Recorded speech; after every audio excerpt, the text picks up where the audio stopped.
Ladies and gentlemen, you are now listening to Rick Rewind That Radio. Rewind That Radio. You are listening to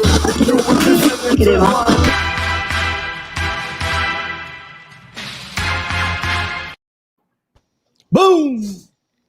We got the whole team here on the chop up. Everybody's in the building. I think it's Wednesday night. I'm not sure. How's everybody doing? Like I said in the green room, if you want to call it that, we got a new segment we're gonna do every week, and it's called "Hey Big T, how was your weekend?" And I'll tell you what it's about. I want to start every show because Big T's got the most positive attitude of anyone. He's always got some good stuff to say. So, Big T, how was your weekend? Tell us what's up, my man. You're on the spot. My weekend was very productive. Basically, I just helped my grandparents out, and since I got a new job, basically, just helping him out, just around the house. He's going through chemo. He's beating cancer right now, and just strong man, and I really appreciate him. Also, we're supposed to finish up the music video I was talking about to y'all guys. I finished it. The guys that they want some changes done to it, but if probably next week I'll let y'all see the raw first one, and then I'll show you the one with the changes on it. Well, right on. Let's go down the list here. Matt, you're up. Well, as I've mentioned before, retail today is actually my Sunday, so my weekend is just about over with now. Had a good time. Got out of town. Getting ready for my second vaccine shot on Friday. Uh-oh. And then I'm going to look into some Yankee Stadium tickets. Oh, wow! Nice. Yeah, only about an hour and a half train ride. Dropped me right off at Yankee Stadium. Let's meet up. I think Johnny's got something to say about that. Yeah, I'm in for that. Bring that card. You can get right in. Which I just got today, my second vaccine. So we're going to see how that goes. Got my nice little Band-Aid right here, ready to go up top there. Oh, look at that. So, as long as I don't turn into a Minotaur in the next couple of days, I'll be in for that. Weekend, I thought I had a pretty good one. I had my niece's 12th birthday, one of my nieces, my first niece, Mackenzie, on Saturday. She, had presents with her. We went out to dinner. While she went out, I didn't get to go, but, that's the COVID limits in New York, so they can't go over 7 or 6. And then obviously we had for 6. What's that mean? Meaning you can't schedule a party for 6. You sit at a table, so you could go over that. But I mean, you would be sitting differently in a place and restaurants and stuff like that. Even if you're vaccinated, even with stuff like that, they can't schedule one table over 6 people. So which in my family is kind of big. I have I would have been going with my mother, my father, my 2 nieces, my brother, and my sister-in-law. So that puts old bird dog here, the kid, out. But it's all right, I'm a tough guy. I figured it out.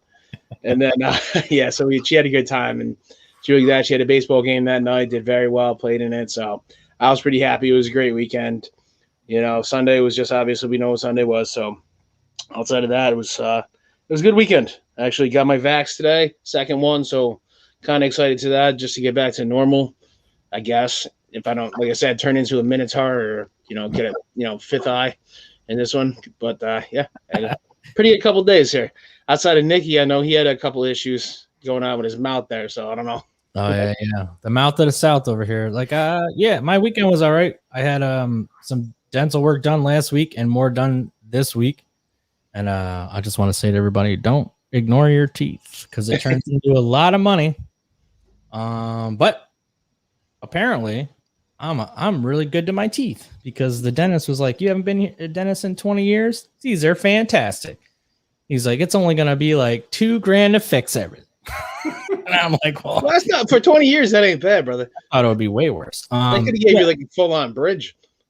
Well, that's what he said. Well, this dentist is cool though. He's like, yeah, you could probably use a bridge because you're missing this, but the other teeth around, like I'm missing one over here, right? Yeah. It's like, but your other teeth around it are healthy, and he's like, most dentists are going to try to sell you on the bridge, and they're gonna whittle down those 2 teeth, and he's like, to me, that's stupid. He goes, if you have healthy teeth, don't do it. He goes, they're fine. He goes, if you're going to jack up the ones around it, right? Well, yeah. In order to put a bridge in, to put like a new tooth in there, they basically grind down the 2 healthy ones. Oh, no, thank you. He's like, I'm not going to do that. Like, I'll never suggest that. He goes, if you want to put a post in and put in a fake one, you can do that. But your 2 teeth around are healthy, so if you can live with it, live with it. I'm like, yeah, you can't see it when I smile. Well, that's the other thing I was thinking about, because I know a couple people that are like doing like the implants in the back over here, and it didn't work out because they're like, one person had like a sinus issue here, and they had this. So it's like my whole thing was like, you can't see it when you're like smiling. Like, do you really care if it's in the back like that? Like, to jack up the rest of your teeth? Like, I don't know. I don't care, and I'm not about to go through like a $5,000 dental surgery to replace a tooth you don't really need it, and it's just a waste of money. But as far as all the other ones, we good. So I should be good now in a couple of days. He said it's going to take a couple of weeks for the sensitivity to go away, but my face isn't numb. An hour and a half ago when we were talking about doing the show, I was like this. Oh, we were hoping to start early just to catch that. Yeah, it would have been kind of funny because I've been talking like this, talking like bubble gum. I was like literally I had to put a straw like in and make sure it touched the roof of my mouth because I had stuff on both sides of my bottom, so my whole bottom jaw was completely numb. And all you feel was a thing on the top of your god. So I had to put the straw in so I could feel it on the top of my mouth so I could drink water. It was pretty funny, but I'm not in any pain, so we're all good. We're all good. I got a lot of. You said you'd rally. You said you'd rally up. I'm rallying. I got a lot of concrete in my mouth now. I won't go off in the metal detectors, so that's cool. I can go wherever I want to go. Well, because of that, though, I said we're gonna do a sports episode because everyone on the show loves the sports. So, is it really a sports episode, though? I mean, I think it becomes like I think it can become with the topics we're going to talk about. I think we take a left and a right off of each of them and make it more like a life episode. Really, I mean, we generally do that, right? That's very sweet. Well, thank you. I'm a sweet kind of guy. So, well, so how do you want to start it off? We got a couple things we want to get off the chest here. So what do you want to swing at first, there, Johnny? I don't know, Matty. What do you think? What do you want to go with? I think starting off with the list would be a good way to go. Okay, cool. All right. Bring in the list. All right, explain what the list is. So to give it a little context, a little bit before Johnny sent over a list of the highest paid athletes from the last calendar year, May 1st of 2020 to May 1st of 2021. Saw some interesting names up there that you might not, normally think would be on that list. List dropped down. It's not there anymore. Boom. All right, so obviously you guys see the list. Conor McGregor, a surprising number one. Surprising. Yeah, it's $180 million in a calendar year. He only fought once. Mm-hmm. So good work if you can get it. I'd get punched in the face for a 5-minute round for $180 million. So then if you're rolling after that, you got Lionel Messi and Cristiano Ronaldo, who are both known. I mean, I think they have been in the past couple of years. I mean, at last decade, they've been in that top 5, I think. Just through the soccer, like the different things. But Dak Prescott coming in at number 4. That's a bit of an interesting one because he signed his contract. But I like Matt, you were saying, and Big T, correct me if I'm wrong here. Like, I think he didn't sign that contract till after. So that means he had guaranteed money and like sponsorship money that made him that number 4. Yeah. That's all the franchise tag for last year was something like 32 million, something like that. Big T, you think that was all like the guaranteed stuff? You said what? I'm sorry. I said you think that was all like the guaranteed stuff? Because again, he didn't sign that new contract until like a couple months ago. So right now he moved up to number 4 above like LeBron, Neymar, Tom Brady. Like he didn't have that until that contract until like 2 months ago. So what was the contract he had the year before that? The year before was franchise.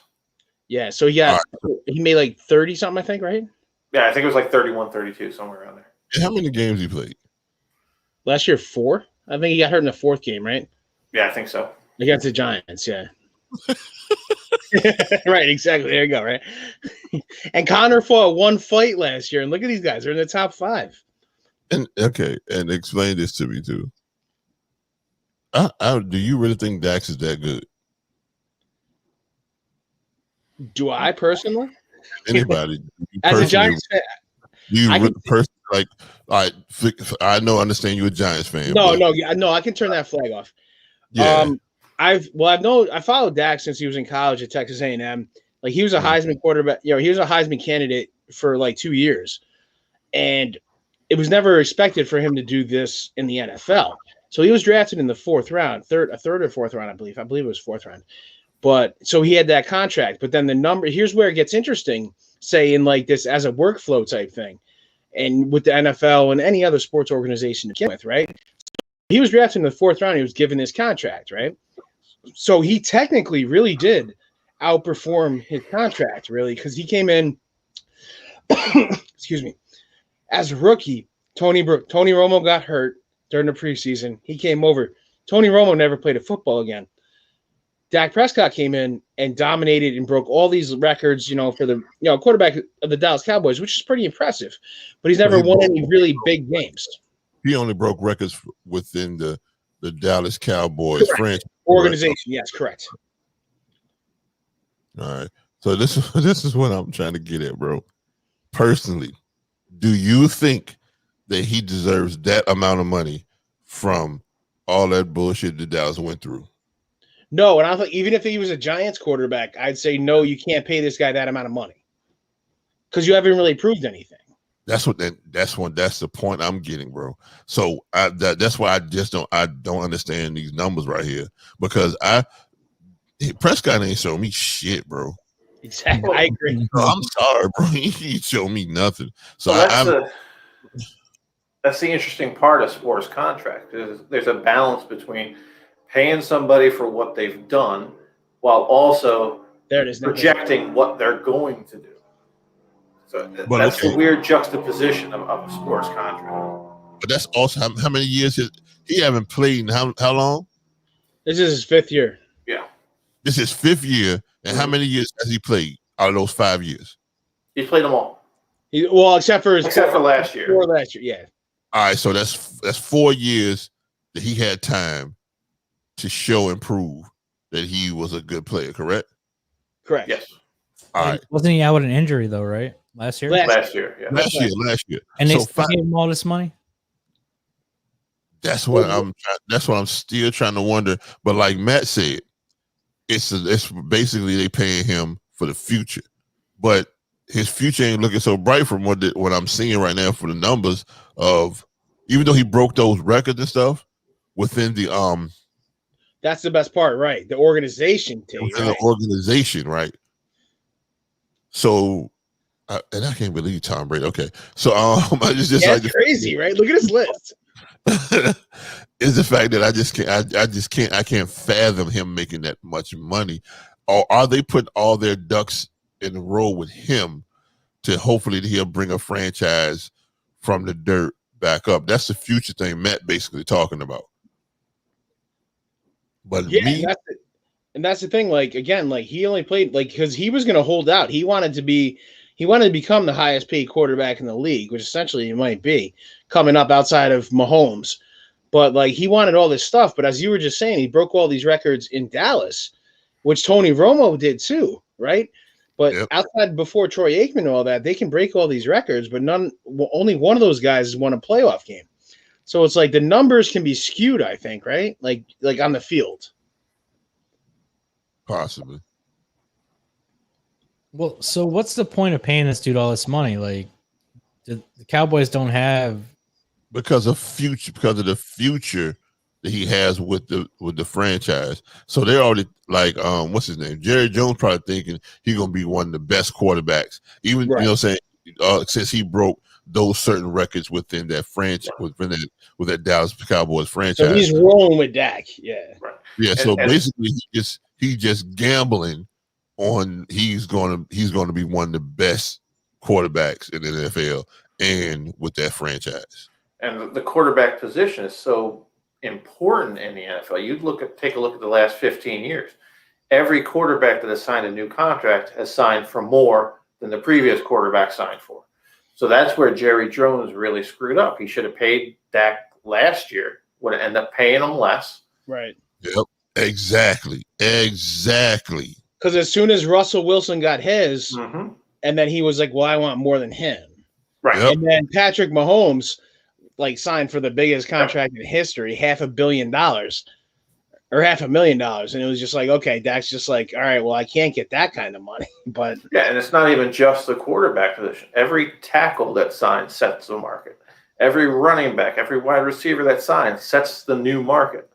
So that's why you draft these quarterbacks. You had 4 taken in the first 10 picks. But they're set with that price. Yeah. Right. When you get them where they're making, the bare minimum as far as quarterbacks are concerned, you try to win now when you're not paying your quarterback $30 million, so you can spread that out across the rest of the team.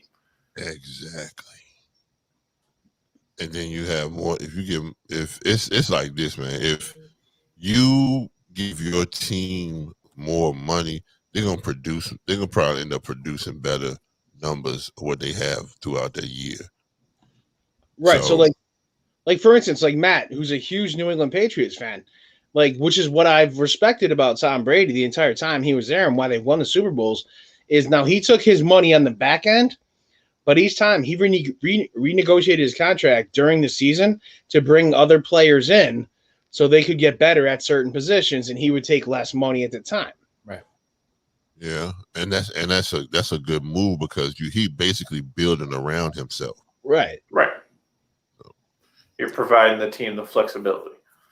Exactly. Yeah, that's playing the long game. I think that's what they call that. So now Dak there, though. So now Dak at number 4 being the highest paid here. If you bring the list back up, you'll see that, like Matt and I were talking about, there's only 3, I think, soccer players in there. And they used to be like number 1, 2, 3. There's no golfers. I thought Messi was at one point. Messi, right? He was number 1. I thought he was number 1 probably. for years. Correct? He was the highest paid. For years. Him and Ronaldinho. Football player. Yeah. Like if you look at those now, Connor took that over, but again, I think that's only because of. But like LeBron fell to 5 here, and Durant's at 10, I think. Yeah, Durant is number 10, and I'm not understanding how. LeBron is not. LeBron should have been top 3 for me. I mean, think about that. Just in his contract, and he definitely, like Nick said, he has all those. He has. If you look at this, from what I understand, like LeBron has a shit ton more like endorsements and stuff, right? Like if you look at that, like I thought Federer. Well, Federer, I didn't know who, again as a tennis player because I thought he banks all his money, but like Matt said, he didn't win anything. But then Durant, he kind of took that deal with Brooklyn, but Brady obviously took a deal. Lewis Hamilton, I thought those car racers, like those independent dudes in like Italy, I thought they get a shit ton more. Not that 82 million is not a shit ton of money, but I thought like he took that all as like himself.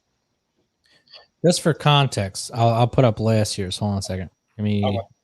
Yeah, that's great. Do that because it's exactly what you guys are talking about. Let me see if I can.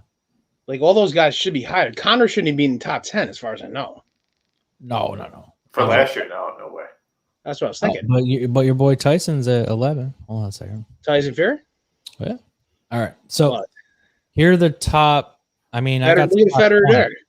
So you got, Federer, Ronaldo. It's like soccer, LeBron. Yeah, that's what I was always expecting. Yeah. That's what I know that they paid those European football players. They get paid, bro. Oh, 100%. And at the same time, you're appealing to a much wider base because you've got all of Central America, South America, all those countries that are big into soccer. Well, this US just isn't. Well, this kind of breaks it down. Like, that's tennis stuff. Yeah, it's fine, but he's number 1. He's number 1. Number 1 in the world. Yeah, but in tennis, you take that home yourself, correct? Like as far as hold on, let me finish here. In 2020, this is a 2020 list. Federer's number 1, 106 million, and it has it broken down over here. Endorsements, $100 million. His salary and winnings is $6.3 million. There you go. So he didn't even win that much last year, did he, Matty? I think he won a major last year. Hold up. So you said 6.3 is what he won, and he had a hundo in. So he's a tennis player, right? As far as I know. Better, yeah. Yes. So his salary and winnings was only $6.3 million right here. I know it's hard to see on the screen. Yeah. But his endorsements were 100. Now look at Ronaldo, though. Now Ronaldo has 45 million endorsements, 60 million in salary.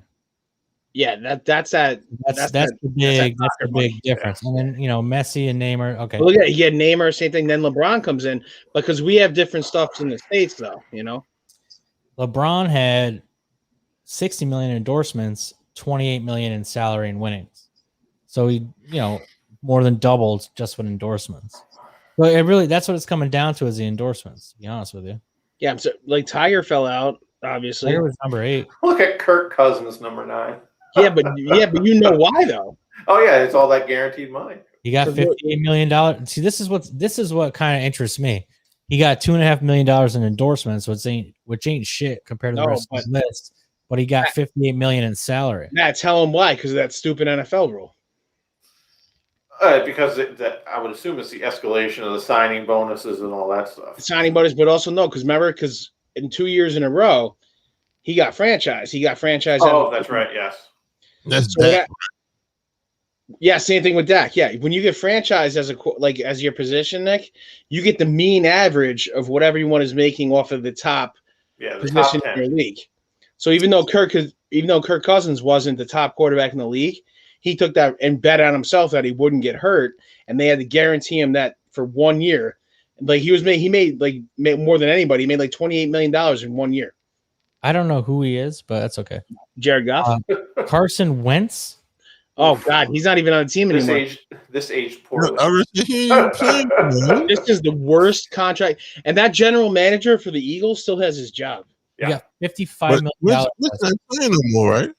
Wentz not playing anymore. No, he's on the Colts now. Well, he made $55 million last year, so who cares where he is?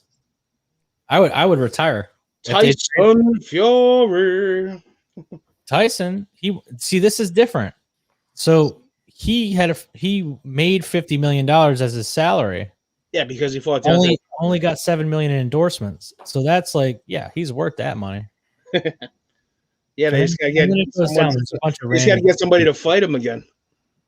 And Connor in 2020, right there, he's at 16. There you go. Wild. He got he made 32 million fighting. He got 60 million endorsements. I wish they did this breakdown for the new one. I was gonna say, it's just that he sold that whiskey. That was it, really. I don't. Oh, maybe that's what this is. See how they're split, kind of. Oh wait, you're not seeing this one. Hold on. Sorry, I'm a new producer here. No, but it's interesting just how that works, especially like if you're the athlete. You really want to know where your money's going, so you got to have a team on your side, being like, okay, what did I just sign? What's my, That's what the agent. So same idea here. Look at that, Lionel Messi, that dude. All right, so on this one, I think this is how they did it. See how the yellow here is on the field and off the field. Yeah, so that's your burn down. Okay.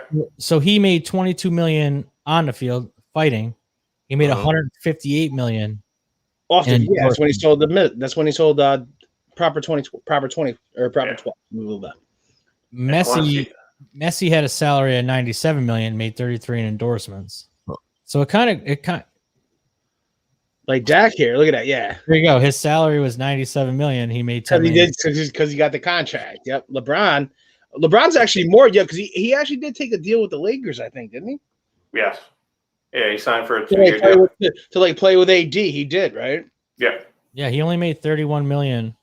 He only made 31 million, but he got 65 million in sponsorship. This is wild to me, bro. This is what's better. What is Federer lost money? This is amazing. Right there. Federer lost money. He lost $300,000. He lost money. Fell from number 1 to number 7. Lost money. Still the 7th paid highest in the world. Dude, look at it. He lost. What is that? How does that make you feel? He lost $300,000 and made $90 million in fucking more than Lewis Hamilton, like Tom Brady's. This is wild. Lewis Hamilton. I thought he would have bigger sponsors, honestly. Well, he probably will next year, but I mean, that's just a niche sport. Like that's the driving stuff, like in Italy. Old Tommy Nuts here got $45 million to play. Yeah, he did that on purpose, though. 13 million of that was from the Patriots. Yeah. Oh, let me ask you this: didn't he get a new contract too? Brady? Yeah. Yeah, he signed on for another year. Yeah, so he tacked on another year. Yeah. So yeah, he signed for what? I think he signed for 2 year. He signed for 2. 50, for 2 for 25, and then yeah. Now even KD down here when he went to the Nets, right? But that was 2 years ago. He went to the Nets because he just didn't play last year because he was hurt. Well, yeah, because he was hurt. You must scroll down there, Nick. Scroll. There. Yeah, so he got 31 million. He made 44 on the advertisement. So that's gonna get interesting because the playoffs are about to start. They start in a couple of weeks. And the Lakers actually have to do a play-in, I think. Oh, as of now, yes. As of now. I want to ask y'all this: have y'all heard that they trying to do brackets? NBA? Yeah. Yeah. They already are. They're trying to do like play-in games and stuff like that. Yeah. Bro, that is the most people shit, are pissed, brother. Yeah. What does that mean? It don't make sense because if it is like if Chicago is like it's like this. So Johnny got a team and I got a team. My team went so it's 20 games a year. All right, so my junk is like my record is 1-19, right? So I only won one game. Johnny is 20-0. If I beat Johnny, he out. They want everybody to have a chance, Nick, essentially to go for That's some bullshit, bracket, bro. I mean, it's not that far. That's not that far into it. Yeah. So Nick, prior to this year, there will be a 10-cheat chance. Matty's got it. Yeah. 8 teams in each conference made the playoffs prior to this year. Right, in the short season. Starting with this year, when you get to the end of the season, 7 and 8 play. The winner goes on to the playoffs. The loser goes on to play. Isn't that just like team number 9 or whatever? Or like they never had outside of last year. They never had that option to get in there. Right. This is you can say this is a money grab. This is trying to make up for lost money. You got three additional playoffs. Like Big T said, though, it's an NCAA bracket grab. It's like the 64 team getting in there, right? Right. Can we consider it that? So, like, even LeBron said it. LeBron's like, he's like, why the fuck should we have to do this? Like, but again, he's never also had to be in that position before. So. You notice the only teams complaining about are the ones that are probably going to have to play. Well, this is what it reminds me of, and excuse my ignorance, but this sounds like, and Matt knows this. The only thing that I'm good at is darts, and this sounds like a handicap championship, like a handicap dart league championship, where the guys that are like undefeated have to play the worst team, but the worst team gets 2 rounds for free. And so they have a chance to like catch up and kind of like make themselves even. Well, there's no handicap beyond that. It's just 7-8 plays, then they play 9, and then your reward is playing the number 1 team. Yeah, but why should the number 1 team have to do that now? That's what I'm saying is like, if I'm on the worst, Big T's with me, right? Like, why should the number 1 team have to even deal with that bullshit, right? The number 1 team isn't dealing with it. That's why I just don't get it. Why are they doing this shit anyway, bro? Because it's not going to make it any better. It's not. So they play all that time to try to get a great record, and then you lose to a team with a shitty record, bro. But can I ask a question? Well, I mean, that could happen every year, though. Yeah, but can I ask a question, though? Did they really all play that hard, though? Because, I mean, the Lakers are widely known right now, and there's other teams doing this. Like, they're actually resting players just for the playoffs. Like, the Lakers are ready to take that 6th seed and just run it right through the thing. And, again, I'm a Laker. I happen to be a Lakers fan. But, like, they're ready to run right through that, you know? And it's like – I saw LeBron sitting on the bench for a couple games. Well, he's been hurt. Yeah. Well, Here's the thing. That high oak is great. That was real. Yeah, this only affects 8, 9, and 10. This doesn't affect the 1 seed. If anything, they get to sit back for a few extra days watching these teams, 8, 9, and 10 go at it, playing 2 extra games in an already shortened season with 52 days as their off season. These guys are tired. If anything, it's an advantage for them. A 1 can lose to an 8 any year. It's happened before. Oh yeah, but it's not going to be. Yeah, it's not going to be any different. We'll go back to the Nuggets at that point. Whoever goes through is going to get spanked by the number 1 team anyway. Well, if they stay healthy though, or if they pull off the COVID stuff, like who knows what's going on there. Now, yeah, obviously the Lakers, pulled it off last year in the bubble, which I don't think. Again, although there should be no asterisk after that, because if you're isolated from your family and all that stuff, or that, there's no damn asterisk there. That should be that's a legitimate championship. So now this year, if you look at what's happening here, with all these new teams coming up, I'm just saying, I love hoop and I love that Big T's on. I know Matt, you do, and Nick, we can hop in here, dude.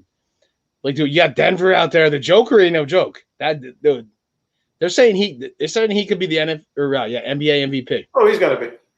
Who? Djokovic. The Joker, Djokovic. Come, brother, come on. Now, Embiid got hurt. Embiid did get hurt. But the stuff that stuff he's doing, as a center, he's a point center. I said, are you ready? He's a point center. I know. I just want to get an opinion because I know Nick didn't know NBA and I know Matty does. So I just wanted to. So again, Russell Westbrook doing some historic shit. And he's not getting enough, in my opinion. He's not getting enough burn for that, dude. He just broke out the fucking record. Why he not getting MVP? I agree with that. That's what I'm saying. He's not getting enough burn for what he's doing. That's the problem with the MVP. If you call it if you call it anything other than MVP, it's always going to go to the best player on the best team. Now, what Russell just did is historic, in my opinion. Do you agree, Big T? Bro, this man, I'm gonna tell you this. I don't like. I think he's 6'2", 6'3", maybe. Yeah, I don't like Russell. I don't like Russell. I do not like Russell Westbrook as a person. But I respect same his game, bro. The man, I'm the same. He just go, bro, and come on now, triple doubles, man. Every time he plays, like he's getting triple double. And he reminds me of Derrick Rose in his prime. That's what he reminds me of. Okay. Yeah, when Derrick Rose was dominating, just doing everything. Oh my God, bro. That's why I said, dude, his first 2 years in Chicago were fucking magical. Because he was a dominant player, man. He was dominant, and I just didn't understand why Westbrook, they're not talking about Westbrook, and this man made history. He broke actually I think it was Magic just said it too, and somebody else said it that they didn't that record that triple double record that the Big O set that nobody ever thought that would be the one that would be broken. And look who broke it. Yeah, a guy that's 6'2", 6'3", just plays like a maniac. And then they're not even considering him. Well, because they're saying that because they think because he's been off of so many teams that it's his teammate thing, and it's this. It's dude, if I was playing with that guy, I can see the fire he plays with. I'll roll with that guy any day of the week. Now again, if I'm not see, that's where we differ. I know, he can be a dick sometimes, and actually, if you look at some of the games at the end, I listen to a lot of podcasts, and they say he leaves he loses his team game sometimes by leaving his position, and it's you just left the back door open, and we just lost on a layup in overtime. But again, he plays for real. Yeah, I beat you on that one, man. He plays with raw emotion, bro. Yeah, he does, and that's what I like. That's the thing I respect. That's what I respect about him. Yeah, for sure. He plays with raw emotion, bro, and it's like nobody can. It's in his heart and his mind. Nobody can stop me, and I'm gonna keep playing. Everybody else playing on 5, and he playing on 12 all the time. Okay, So, yeah. See. Well, like I said, I was listening to Simmons' podcast, Matty. I think you might have listened to it. Like, as you listen to actually, and Big T, you know far more about it than I do. But when you get into the deep playoffs like this, there's 5 people on that court, and it's like, all right, now we're expecting this, and this is going to happen. And if he just goes off course, now we're screwed. It's just like, all right, if you're on certain teams, it's like, all right, we know you're the guy, and you're gonna do this, but you'll kick it back. Russell will just decide to just go off course, and it's just like, all right, well, we just lost the game these last 3 minutes because you made this decision. All right, so same thing. See, you taking it to this. The same thing with Jordan, Kobe. Trying to think of some more people who do the same thing. Well, LeBron, AI. I think LeBron, AI, but LeBron is scared. For me, to me, he's scared. Agreed. No, I agree with that. Yeah. But I can't. I still respect his game too. But it's just the fact that those guys are the biggest risk takers, because this will be a lot. You got other people on the bench. You got those other 4 guys on the court, but some of those guys are timid to take the last shot because they don't want to be looked down upon, or so because you got a 50% chance of winning, hitting the game shot or not hitting the game shot, being a hero and not being a hero. So those guys, I give it to them. They don't give a fuck. Look inside. You're thinking inside. You got to be willing to take that shot, right? You're saying you got to be willing to.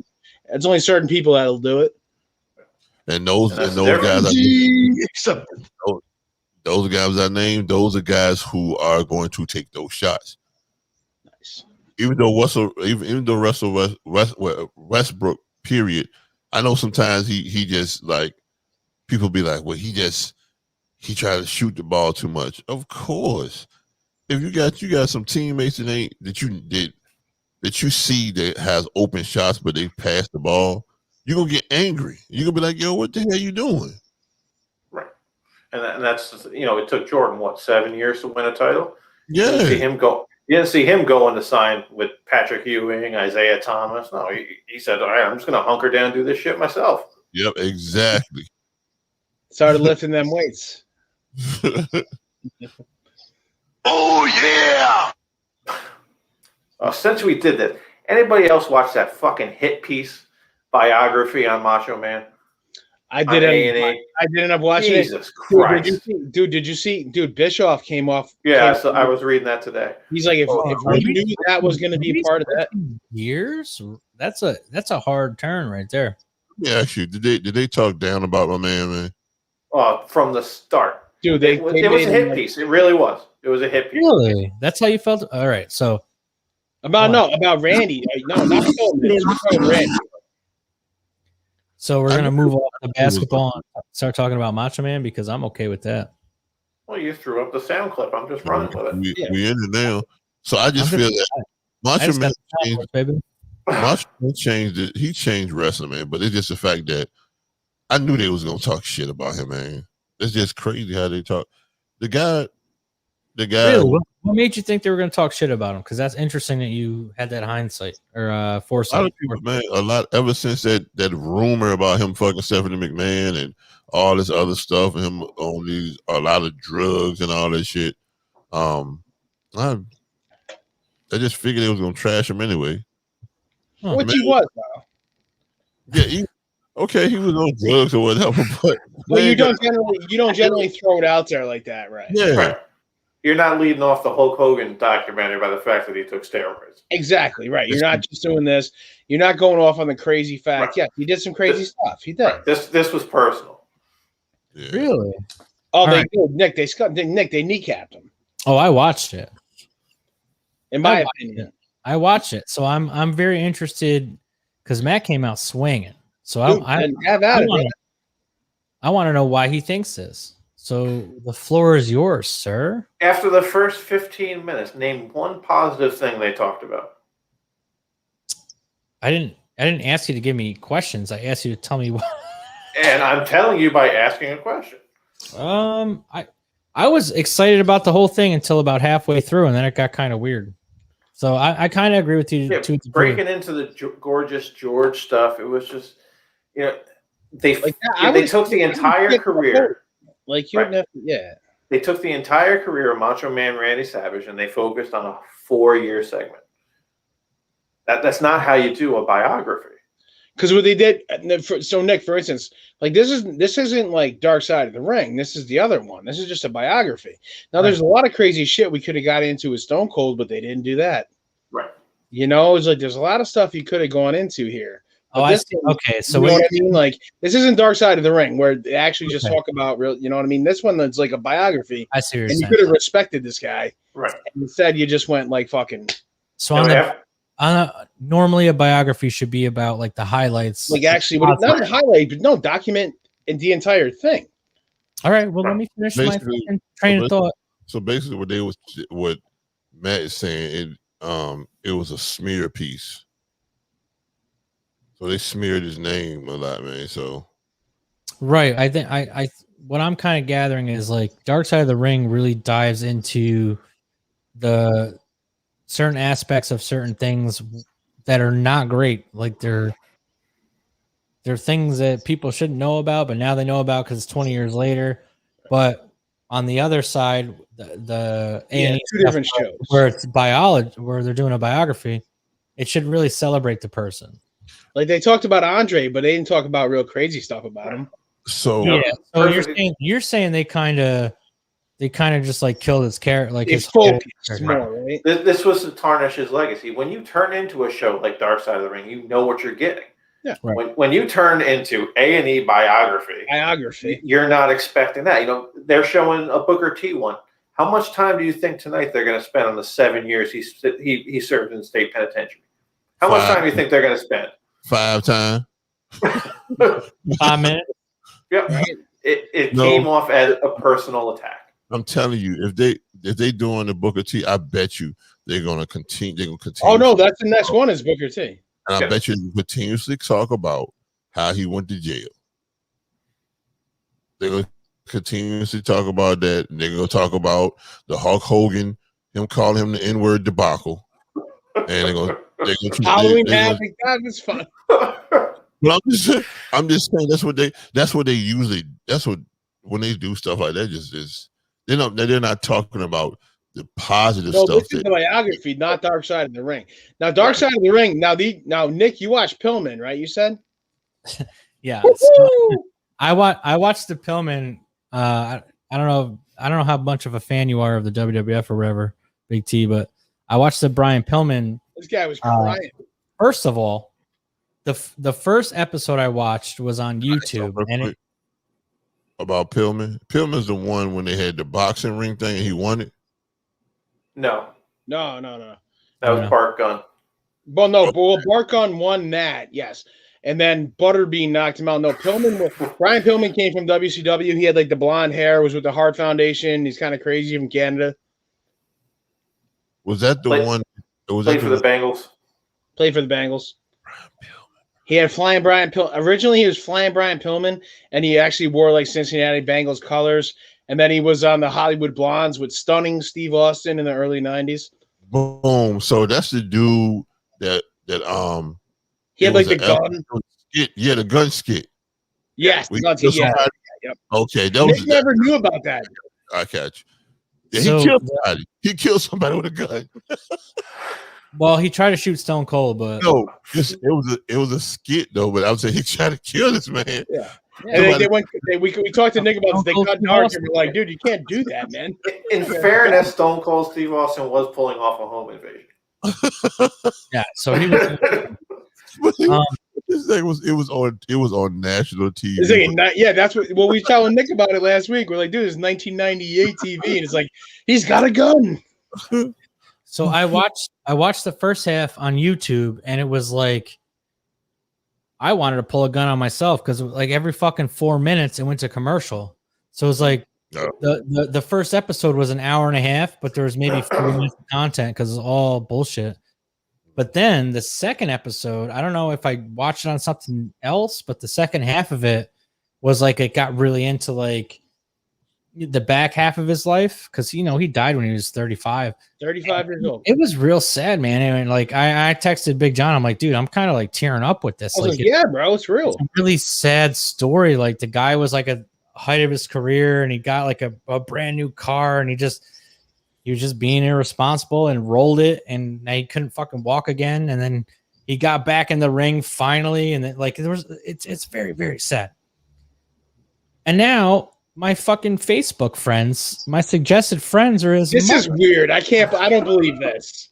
This is true. Big T, listen to this. I don't believe this. His mother is on this documentary, and my suggested Facebook friends is his mother, and it's got That's his not real. Brian Jr. with her. Dude, I'm gonna screenshot it. I believe it's the algorithm, yo. I don't care. I was gonna say I believe you got that, but I don't believe it's his fucking mother. I mean, I don't know if it is or not, but I just thought it was real weird that like Mrs. Pillman is like my suggested friends is like people we knew from high school, probably someone Big T knows. Nope. And then like Brian Pillman's mom. What? That's 100% a setup, dude. I'm not gonna add her. Like, what? I mean, maybe you should, but I might though. I'm just maybe you should right now while we're on here. I honestly, I spent all day looking for suggested friends. Of course, suggested friends don't come up, but when they do, I'll screenshot it and send it to everybody. It's wild, weird. It's real weird. All of a sudden, it pops on, and Brian Pillman's alive. Broke the story here. So to go back to what we were talking about,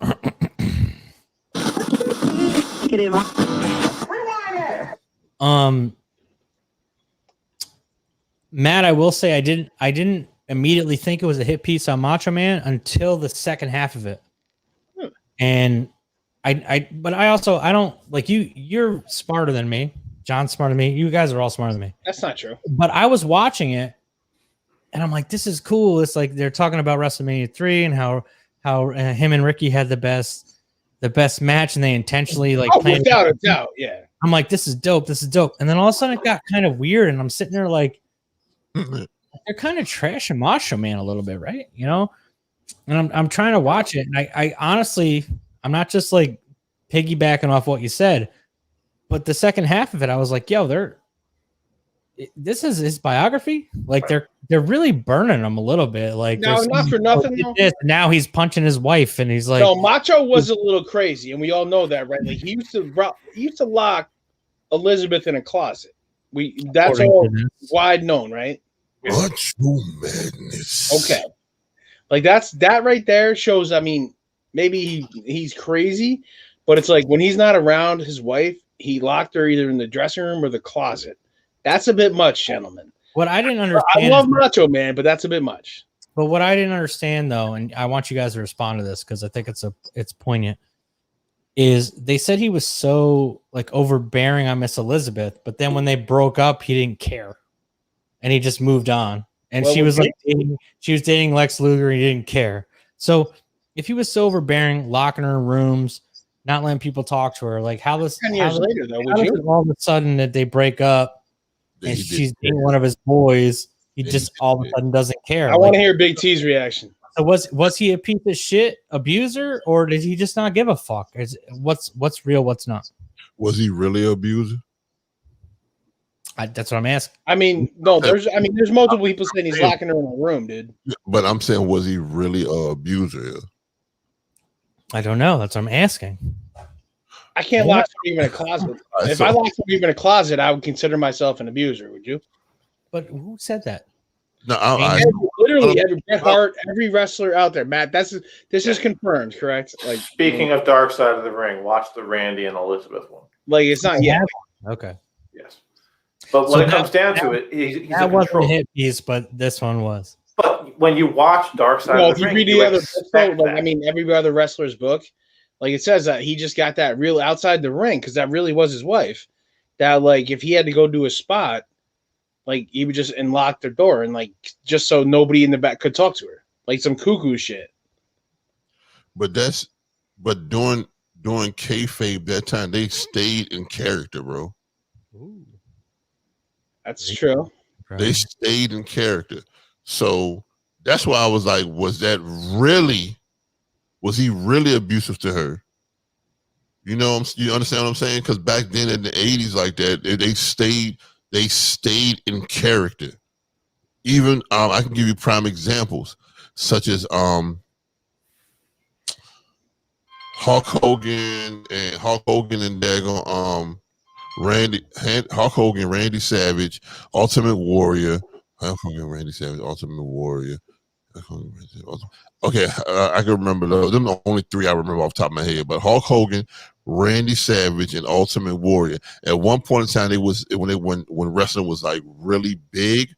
They had a WrestleMania, and during the time of WrestleMania, that during those times WrestleMania stuff for wrestling matches come up, they would go on to the TV shows, and they would be their character.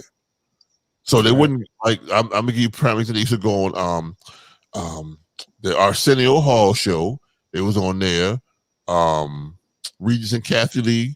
They did those shows like that to promote their show, to promote the wrestling event. But they stayed kayfabe the whole time. Right. That's all public appearances. That's in front of an audience. Right. So kayfabe got broken in 1987 when Hacksaw Jim Duggan and the Iron Sheik got busted riding together, doing cocaine together, and they were supposed to be in an international war. So it's like so Randy was only doing this in the backstage around his fellow workers, and just worried that like somebody would talk to her or she would talk to somebody. Okay, yeah, that's where it got really weird there. Savage is a control freak. He's not supposed to be your trusted people. Yeah, he's a control freak. That's why all of his matches are scripted.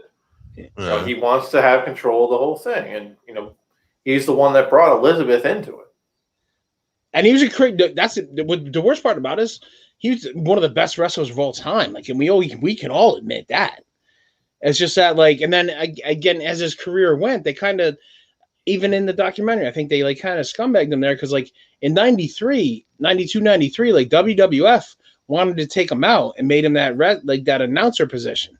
Right. And he's like, I'm still ready to do this, and that's when he got that weird thing with the angle with like freaking Ric Flair and he was off screen, but he's actually just commentating all the time. Like, because it said he didn't have an injury. It's just that like they thought he was too weird. So then they actually in 95, they released him. But like, yeah, he had like those weird things around that time where it was like, but he was still athletic. And again, widely considered one of the best, if not the best. I will not say that. That's Bret the Hitman Hart. But top 5 of all time athletically. I mean, you can go that WrestleMania 3. You just brought it up. The Intercontinental match between him and Ricky Steamboat is fucking iconic. My favorite part of that documentary was Hogan's like, they didn't talk about like going in there and upstaging me and the Giant. And then like it cuts to Ricky Steamboat going like, yeah, we literally you cannot trust upstage Hogan and the Giant. You cannot trust a word that comes out of Hulk Hogan's mouth. No. You listen to him. He was the original bass player for Metallica, for Christ's sake. Well, I thought it was weird that Bubba the Love Sponge was on the documentary. Yeah. And he was like I'll bet playing violin about how great Hogan is. I'm like, didn't he just take you for $50 million, bro? And then while fucking your wife. Well, yeah. That's what I'm saying. Like, he recorded Hogan fucking. Well, that's the thing though. As you bring it up, as you go past through everything, like the iconic stars that we know of, like from WWE or WWF, if you want, like Hulk will always be the one that's known, but he's not the best wrestler. Oh, like from that era, dude, you got Macho, Steamboat, like all these guys are like so much better. Doesn't know the difference between a wrist lock and a wrist lock. Ultimate Ultimate Warrior isn't shit. Let's be honest. Doesn't know I can't wait for that one. Matt said he doesn't know the difference between a wristwatch and a wrist lock. Like that's it's so bad. I mean, now again on that same event, Hulk and Andre are so iconic, but it's like the actual match. If you looked at something like that, was amazing. Freaking Macho and Steamboat. Yeah. And Now he did end up going crazy, and well, I guess he had a heart attack, right? While he was driving. He had a hard attack while driving his Jeep in Florida, correct? Yeah. I actually didn't watch. I didn't watch the last 15 minutes. Like I was kind of like upset about it. I was like, yeah, they're just trying to. I just want to like run around town going, oh yeah, come over here, and trying to do my shit. Macho Man's my fucking favorite. Am I gonna sit here and tell me he's like the worst person on the planet? Like, Not the worst person. He was just always paranoid, man. That was real. I mean, and that could have been like a mental thing. Like it's just Bonesaw's ready. he's a crazy athlete, dude. He played AAA ball. Like I mean, That's another thing I was gonna say. He did play baseball. He played AAA. like I mean, he's a really good athlete. Like that's the thing. Like he should have been like bigger than Hulk. I mean, if you think about it, like Hulk was the big guy, but as a wrestler, I mean, he was just so much more qualified. You know what Hulk did. Yeah, but he's like Hulk started that. Like that whole. No, Vince let him start that. Vince let him start that. Can we be honest? Vince let him start that. Vince That was just a guy named Terry in 1982. Yeah. To get back to the biography from a couple weeks ago, you have none of that without Roddy Piper. Uh-oh. Exactly, bro. All right, we'll talk about it. Well, you need, if you're going to build Make a towards statement, bro. if you're going to build towards WrestleMania, you know, Vince put everything he's got into this one event to make And that Hulk work. can't talk a WrestleMania 1. Right. You've got Hulk Hogan, bona fide number one guy. You can't do shit unless you have someone at his level to go up against. And that's where Roddy Piper comes in. You don't have WrestleMania. You don't have WWE as it stands today if Roddy Piper wasn't there.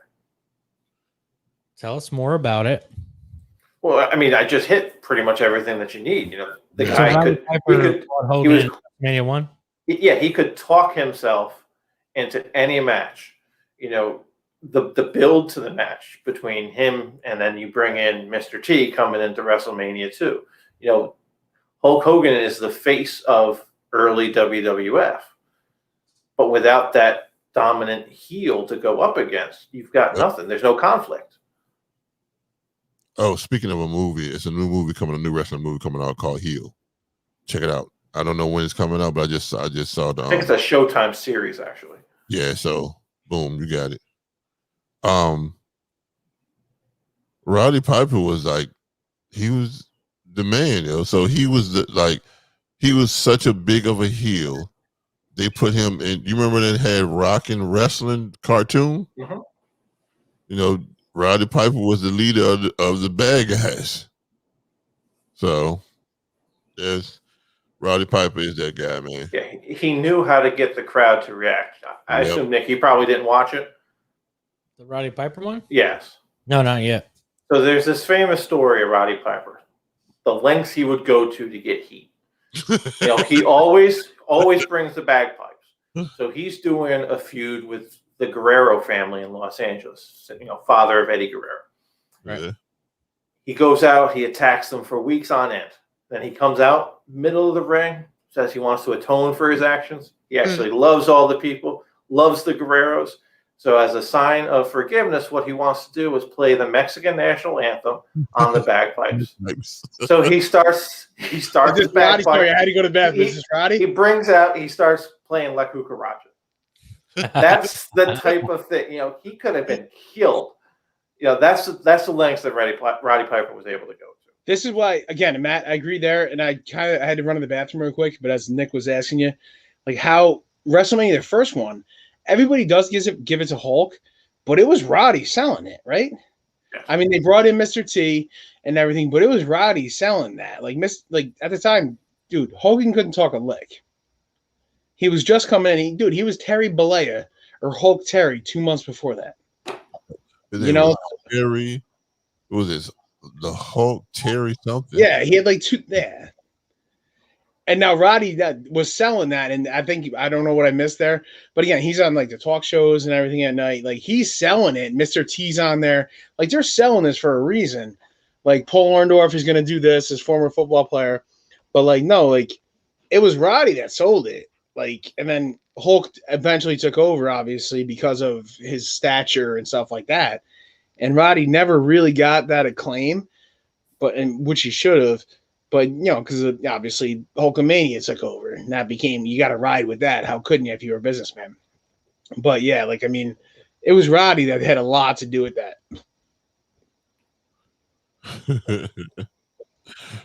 Well, I can't wait to watch that one, actually. I remember watching that documentary. They said Mr. T was pure shit. Roddy wanted to fight him. Roddy, yeah, Roddy hated him. He hated Mr. T, bro. Roddy at the time was a black belt in judo and catch wrestling. So he was like, Roddy, he's like, I'm gonna fuck you up. Yeah, because he did not like Mr. T. Mr. T, Mr. T was you know how it's like dance moves. You want your partner to do the dance right? Yeah, you got to sell it. This is what we're doing, right? Yeah. And they'll say Mr. T was fucking up everything. Yeah, and it was Roddy. It was Roddy protecting the business. Yeah, Roddy, he wanted to fuck him up, man. What makes you think you can walk in here and do what we do? Yep. Right. Yeah. Don't do that. Don't do that, T. And then after I remember that Be cool. Bill Mayer, right? Oh, dude, that's one of the best ones. Bill Mayer, when he was telling him about wrestling and how Bill Mayer said it was fake. No, it's not Bill Mayer. No, it's a dude. Well, there's a couple. I think what T is talking about, and then there's what you're probably going into. Brian Gumbel. No, who's the guy? He ended up being the detective on Law and Order SVU, and Hogan chokes him out. Oh, that's Richard Belzer. Yeah. Richard Belford. Like Hogan checks him out. I mean, it's a legitimate front choke. Like he just checks him out and then drops him. But no, that one, and they had a round table with Bill Mayer. Recently? It was one with Sting, Roddy Piper, what's her name? The Luna Blaze. Yeah, the crazy lady. Luna Vachon. Yep, that's the one. They had a it's on YouTube. Just check it out when you get a chance. But Bill Mayer has said that he said wrestling was fake, and then Roddy Piper stood up and showed him all his bruises and stuff, and it was like, I got a metal pipe, I got a metal rod in my foot, and he said, you think that's fake? But it was like Roddy Piper. If you look at Roddy, he like you said, he cared for the business, and Bill Mayer tried to down his. Yeah, they don't go for that disrespect shit. Yeah. Right. I mean, just look at friggin' John Stossel and Dr. D. David Schultz slapped the shit out of him. Oh, bro, which is on. By the way, another dark side of the ring. Yes. You find that motherfucker recently. He's a bounty hunter, Nick. Bounty hunter. And they told him, if you do this, you're fine. You're protecting the business. Yeah. This fucker Google that, Nick. See if we can get it up. Yeah, I mean, this guy put this fucker to sleep. But yeah, then he was going to be like he was like that age of like the Stone Cold of like the what? I think Dr. D. David Schultz. Yeah, and then they let him go because he was right. They just abandoned him. Yeah, he stayed in character. Yeah, stay in character. That's what he said. In the interview, he's like, "This is what they told me to do." That's what they told all those wrestlers to do, even when they stay in character. At the time, So it's like you catch one in the face, guy. I mean, he puts this guy to sleep, dude.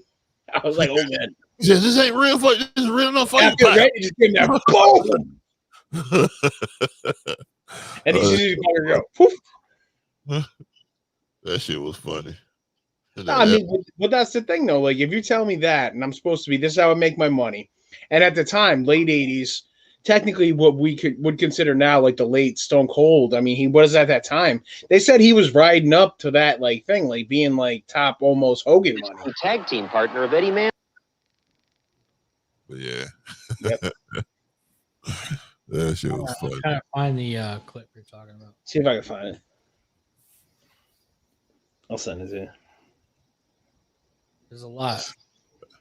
Great. Let's talk. We'll talk about that. So I know this is off to the side, but I want to tell you about my new job. All right. So my new job is like the greatest job in the world. Nice. Only thing I do is program tablets, cell phones, and computers with like, say for instance, we have a big order for like MCV, like a medical something in medical, you know, just basically, say for instance, they need their nurses to have cell phones, but they only can have certain programs on that cell phone so people can reach them. So the only thing I do, I program those cell phones for only that program. And once I do that, I also program tablets. Basically, when you go, say for instance, you go to like a hospital or whatever, and they tell you to sign a tablet or sign whatever, your name come up on a tablet or whatever, and they tell you all your information through like insurance and all that stuff. So yeah, the only thing they have to do is type your name up on the tablet and your ID. So I program that stuff like that. And bro, so the job is so laid back, bro. Bro, it's no stress. The only thing I do is program, like I said, program that stuff all day. Just chill, right? Yeah, bro, on Tuesdays, they give us food every Tuesday. And on Wednesday, we have recess for 45 minutes, bro. Recess. No, y'all laughing. I'm dead ass. You're like, no, I believe you, bro. Like today, we was outside playing basketball today. Nice. Bro, and then on Friday, it's just put it this way, we can I'm trying to get my shit away, but we can indulge in fire water on Friday. Oh, I'm picking up what you're saying. Yeah, so we can be indulged in fire water on Friday, but it started at 4:00 and we can leave out there about 5:30, 6 o'clock. So throughout sounds like a good culture, sounds like a great culture, like a work culture. Great. Sounds amazing. And the main boss, he's at our facility, and he's a like really good guy, man. So a lot of people be coming from out of town, from all over the states, from the places, and they come in. They just come into our facility and chill and stuff. Oh, we got 3D printers in the back. Oh, we print stuff. It's pretty cool. Do you have your brother send you shit to print for him? Oh, hold up! Check this out. You ready for this? You ready for this? I knew it was coming. Maybe. So, guess who got me the job there? Your brother.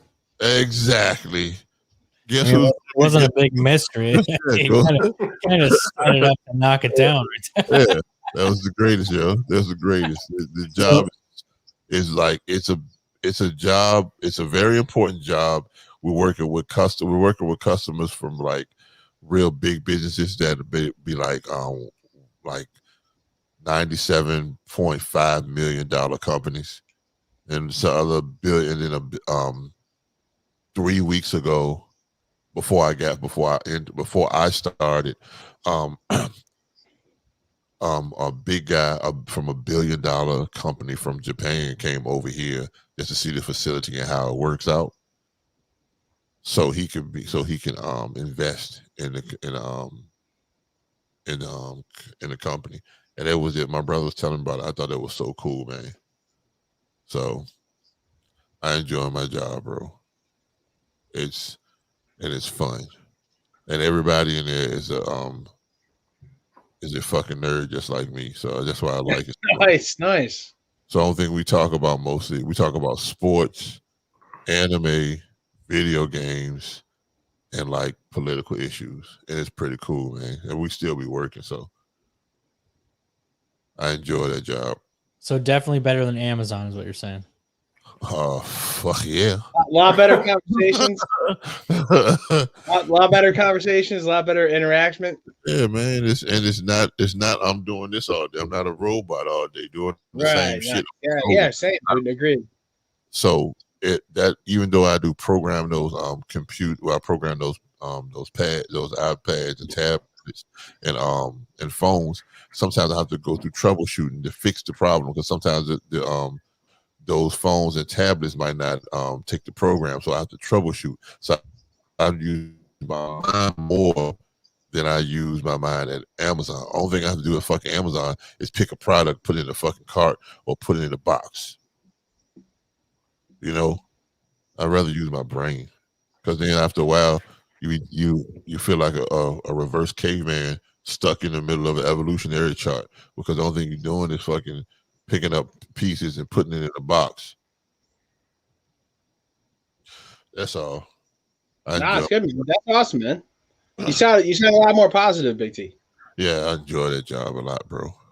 Awesome, dude. Yeah, because then like I said, it's always positive there.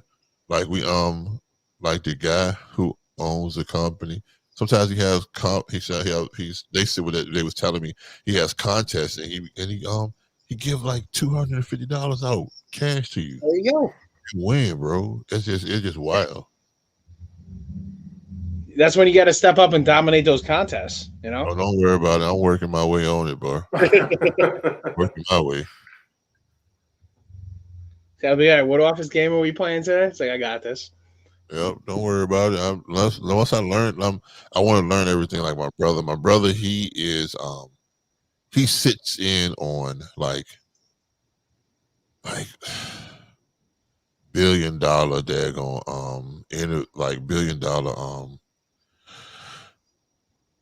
companies trying to work with that company to get some things done, and it's just pretty cool how my brother, he really like be talking to people who run billion to $1 million companies.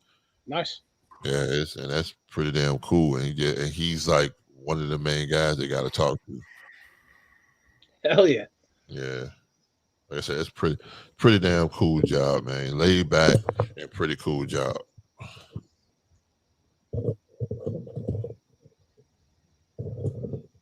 Nah, for sure. Especially when it's not like you said, there's like a lot of pressure, just moving stuff around, just you know your role and just kind of rolling with it. That's awesome, man. Yep.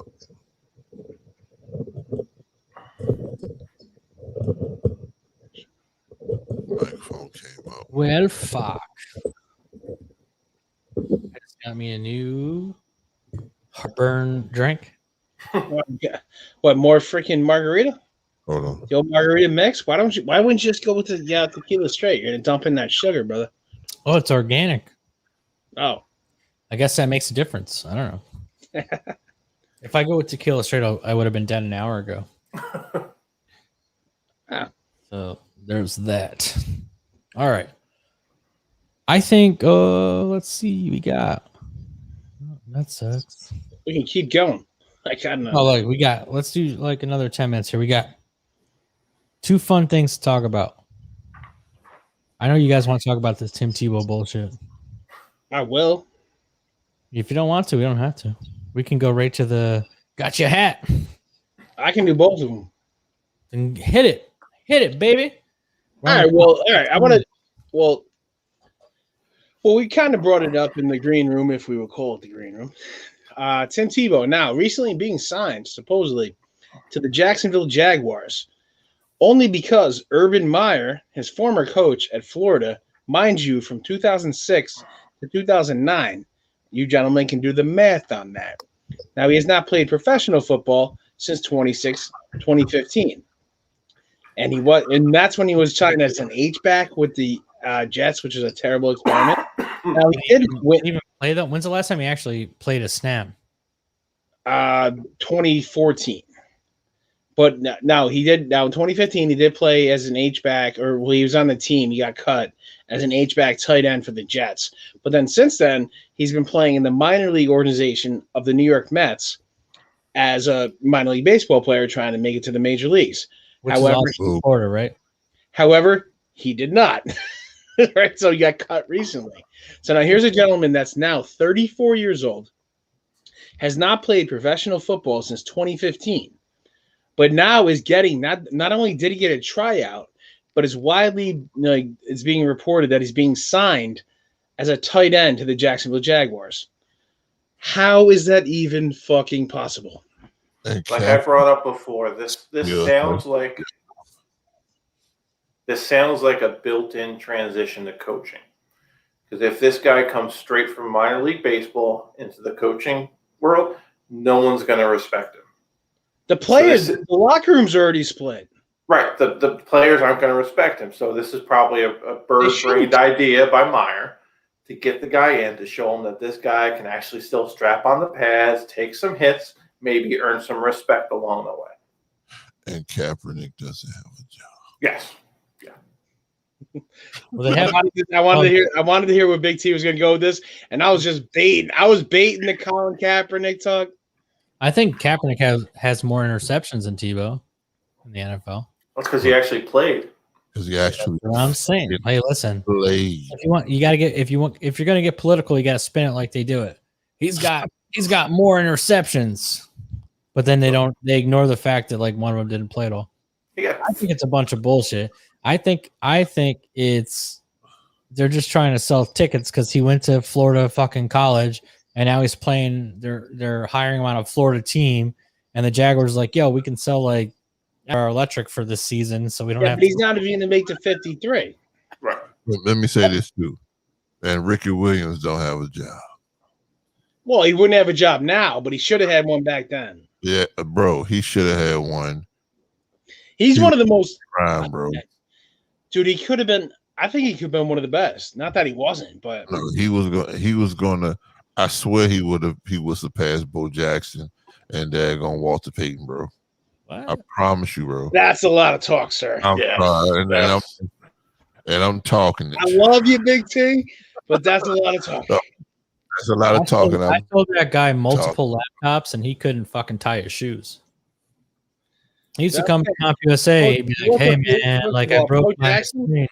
Bo Jackson played dual sports, so I mean, I've never seen anything like that. You can't see the same thing for Deion Sanders. Deion Sanders played dual sports. He did, but here's the difference. Deion, when he played baseball, he wasn't an all-star. Like when he played, like he was amazing at stealing bases. Yeah, and what he did was amazing. Like he actually played a game. He played a football game for the Falcons, then actually took a plane and played a game for the Braves, and then stole 2 bases. That is amazing, actually, as an athlete. Like, but Bo Jackson actually was a legitimate, like, I'll start for you here as a running back, and then I'll be your number 3 hitter here as a center fielder, and I'll be an all-pro in both. So check like this that's out. where that guy was. You know, like. So I understand that. Do you know who was an all-out athlete that nobody really talk about? From what era? Wilt Chamberlain, bro. Yeah, I was gonna say you gotta give me. Yeah. Now, are these stats real though? Because I just looked at some recently. That guy's benching 315. I don't know about that. I don't know about that, but I know that he used to throw the shot put. He used to do the high jump. He used to triple jump and the long jump and play basketball. Correct. Yeah, no, I know that. Yeah. When your legs are 6 foot tall, I mean, a lot of long. No, I understand that part of it. Yeah, for sure. Yeah. Now, Wilt's an amazing athlete. You can't ever take that anything away from Wilt. Athletic, bro. Well, like, so as we're going into this, though, like, Ricky Williams was, again, coming into the league, he's supposed to tear it up. Now, again, which I can relate to, he had like anxiety issues and stuff like that. Like I can really relate to that kind of stuff, doing interviews and stuff. Right. And like, but then as he broke down, he found weed, which is not a bad thing. That's the thing. Like, if he was able to do that, like I think you're going with here, Big T. Like, if he was able to do that throughout his entire career, he could have had like a full on thing, but he got suspended so much because at the time he couldn't do that. But like when he was when he was in Texas, like that was one of the best you ever seen. Because they let him smoke freely, bro. And this is how I want to approach my game. Like this, and how his brain needed to think. Yes.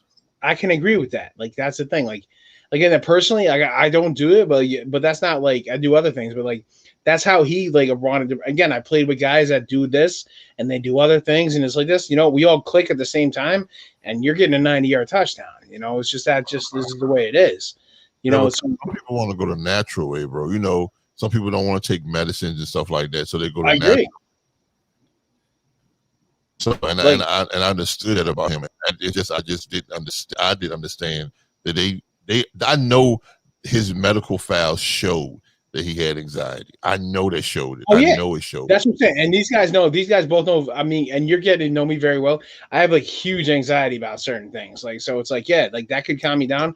I just don't personally do it. But yeah, like I can understand where that dude is coming from. Like now he's the number one person in the world. You know. Mm-hmm. There's the fact that it's like something that can help somebody. Yeah. And then even though at that time, marijuana was I don't even know what would you call it? Drugs, the war on drugs. It was like that's a drug, you know. Anything I think is a drug is anything that you basically use chemicals with, any type of chemical or something. If it came from, I know I sound like a fucking hippie, but if it came from the earth, yo, so Dad, stop being a hippie, bro. So it came from the earth, Dad, bro. That's what I said. It come from the earth like that, man. You can just pick it up and do what you can with it without adding no. I've been on mushrooms all episode. I feel like I'm talking to three Smurfs, to be honest with you. Get the hell out of here, bro. It's a goddamn joke. Drinking fire water and eating baby mushrooms. That's right. So I have a question: are you allowed to smoke pot in the NFL now? They aren't testing for it anymore. It just got the NBA just changed it. I didn't ask about the NBA. The NFL, no. So check this out. Everybody that they kicked out NFL for marijuana. What's his name? He played for the fucking Cleveland Browns, bro. Josh Gordon. Yes, bro. He played for the Browns, the Seahawks, and the Patriots. Yeah, but every time they kicked him out was because of marijuana. You know that, right? Yes. Yeah. So this is what I don't understand. The guy Josh was good, bro. Josh Dude, in Gordon was 2013, he broke records, bro. Yep. So, and the only thing it was just he smoked marijuana. You want to know why? Because every NFL team is owned by an old white man. Hey. Well, this is where I roll with this. So, like, I listen to a lot of podcasts by former NFL players. Like, again, if you want to listen to some really cool stuff, again, I always pump it up. Power Athlete by John Welborn. Again, he was in the league for 11 years as an offensive lineman with the Chiefs, the Eagles, and the Patriots. And, like, he understands, like, where stuff comes from. And he's like, listen, he's like, this is what, like, he's like, because what we would rather do is not take these pills you're prescribing us. Exactly. Because that's going to fuck my brain up. Like, right now, like, I don't, like, I'm in pain, like, just in general sometimes from jiu-jitsu and stuff. But, like, I'm not taking any kind of pills. I won't do it. Like, and again, I don't, for some reason, my own thing, I just don't smoke weed. Maybe I should start doing it. But, like, like not for nothing, maybe I should start doing it. But, edibles. Like, yeah, edibles or that too. Maybe I will do that. Should I would? Yeah, I should. But, like, it's just like, you know, right there, it's like, no, it's like what I think from what I listen to from everybody that I've listened to, like from really, you know, good former professional athletes in any sport, just say that, I mean, even MMA and anything, the guys I train with, and I can't, obviously I'm not ratting anybody, but like guys who train with, like they're like, you're so New York, dude. Like they're so, well, no, like they're so like, they're not, when they get back, it's like, you're not icing anything. If you just relax, eat your meal, and then do whatever you want to do in that certain level, it seems to mellow people out, to get to sleep better, to do this, as opposed to like taking pills or drinking a bottle of vodka, Nick, to be honest. I'm just being honest with you. The majority of the people that do it in the NFL is for pain management. Yeah. If you want an example of why that's a better option, watch the documentary Crime of the Century on HBO. It's all about how opiate epidemic started. You know, doctors just start shoveling all this shit, all these opiates to people for pain management, and all of a sudden you've got 3,000 people dying every hour. Yep. And that's crazy. My liver dies every hour. One thing I want to say too: pain management with Jameson and currently tequila. There are no medical records ever saying that someone overdosed or died from marijuana. Yeah, but there's no money to be made if that's the case. That's right. That's the whole thing, man. All right, Well, there's money to be made. I know it's about big money and stuff like that. No, because those cocksuckers aren't into they're not into the grow fields. They're not into the whole thing. They've been all right. Let's get away from this. No more politics. So Godzilla, is he a god or Godzilla? Let's figure it out. Yeah. Whew. Dead silence. I thought you were transitioning. Yeah, I thought you were going something there. I didn't even know. Don't assume my whatever. Speak your truth, Nick. Don't make me. My fucking jaw was like shaking today. So I have like a lot of I need a muscle relaxer, if I'll be honest with you. But I don't take them. Like yes, neither do I. Exactly. That's why fucking this shit sucks. So I'm just gonna fucking deal with it. I'm gonna have a sore jaw, and it's not from sucking dick, you asshole. Yeah, not from nothing. Nick and I don't touch pills anymore. I was waiting for the joke, but yeah, I was numbed up. My shit was spasming all day, and I'm not very comfortable right now. But I'm not gonna do that. Like, I'll tell you what, you fucking nailed it though, bro. As a producer. But how? What'd I do? You fucking talked to you fought through it. I'm ready. Yeah, if you hadn't hit that Macho Man button, we would have lost a whole 20 minutes. Wow. Man, look at that. You know what? That's a great way to look at it. If you didn't find that Macho Man, because the last couple of weeks I had Arnold and De Niro, or no, Pacino. And if I didn't find the Macho Man one and press one button, yeah, that's like 20 minutes of the whole thing. Great observation, Matty Ice. Great observation. Whew. Well, I'll tell you what. I'm feeling pretty good right now. I think that was a great episode. I think there's a lot of content and information there that we normally don't have. Mostly because I talk about comic books and I'm almost 40 years old. So it's no, that's always good, man. Talk about other shit. Oh me. All right, so let's do. I try to start out with the Big T happy hour. Well, let's end it with the Big T happy hour. We'll do it. We'll start with John. Oh, whoa, what? No. You gotta do your salutations or whatever. Ah, motherfucker, really? Who wants to go? All right. Well, I'll start off. I'm gonna skip the salutation and I'm gonna go with a recommendation as well. Oh, here we go. You've heard us talking about Dark Side of the Ring. I would highly recommend everyone to watch tomorrow, 9:00 Vice. They're profiling Nick Gage. If you're unfamiliar, he's probably the most famous hardcore wrestler Never heard of all time. He's the guy that almost killed David Arquette. We talked about it last week. Yeah, we talked about it a little bit last week. I think it's going to be really interesting to see the types of things that he has to go through based on the choices he's made for entertaining people. I think it's going to be an interesting story. Cool. Johnny, what's up? Guys, as usual, I will always try to end on a positive note here. I'm glad we got everybody that's important to this podcast on together. I always enjoy when we have this banter back together because that's what it really means. I think, if anything, if nobody's watching, at least we are, and we learn a lot of things from each other. So today got my second vax. So as long as I don't turn into a Minotaur or some kind of dinosaur in the next couple of days, you'll see me next week. Outside of that, yes, peace and love. Always positive. Again, we all got 4 of us on here, and it's great to have that just to give different perspectives and just shoot that out there for anybody that's watching or just for us in general to learn off of each other. Thank you. Big Taro or Little Taro, whatever you feel better with. I'm not a little guy, bro. Coming to the ring, 6'7" from parts unknown. Only thing I wanted to say, I found this little thing on one of my friends' pages. and it says, "Fail until you win." So basically, just like if you fail and you fail and stuff, keep going. You're gonna win.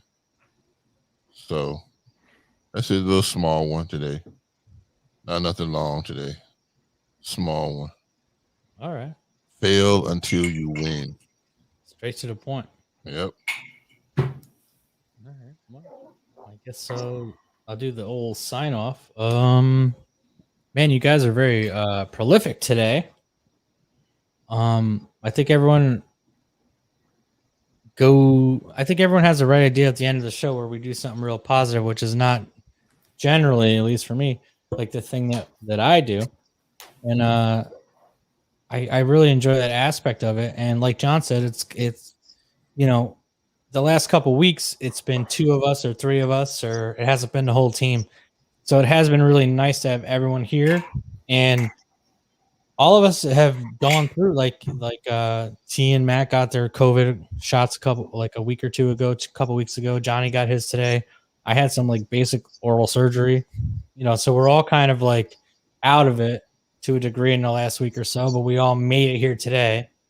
And we didn't have like a huge setup. It wasn't like the last time when we were talking about like these specific movies, but this was still awesome. And we'll get back to it. Yeah, and honestly, one of my favorite things, like this is the most colorful part of my week, because I'm sure you guys can agree to it, to a point where, you work your 40 hours, 50, 60 hours, however much you work, doing your one job and then your other jobs. Like I know I have a couple things going. I know everyone else has a couple things going. But then there's always like that hour or 2 where you can just fucking sit down with some of your best friends and just talk shit about whatever it is. And I think that's the benefit of this whole thing. And I think that's what Rewind That Radio is all about. And I think that's what makes it worth it, because it happened a couple weeks ago. Like we didn't have a show and I had a real bad day, and I'm just like, hey, Matty. Oh yeah, I'll point Matt out. And No, I was like, we're talking about something different. Oh, I don't know. You guys can like. We're looking at the Yankee game. We're looking at the Yankee game. Oh, okay. Well, way to cut off my like idealistic like layup here. The point is we had a show on a Monday, and I was stressed on like a Thursday, and I hit everyone up like, "Hey, can anyone jump on right now? I just want to talk about something dumb." I was stressing out at work. I was going to lose a bunch of money. And Matty jumped on, and we sat there and smoked cigars and spent an hour talking about dumb shit, Godzilla, whatever it was. And it was like it was nice just to have that. And I think that's what the show is all about. And, when we get up to 10 viewers, it'll mean more, I guess, to them. But that's all. I just love doing this. I love talking shit. And that's what we do on the Chop Up. Pew, pew, pew, pew, pew. Pew, pew, pew, pew, pew. And in the words of Matt. Oh, yeah, it doesn't matter. Nothing matters, no. Because that was a half hour of the show, so there you go. Very competitive person, but I want to tell you something right now. I play to win, and this is non-title. That's his? That should be mine. All right. Well, we out. Ladies and gentlemen, you are apology accepted. Rewind That Radio. Rewind That Radio.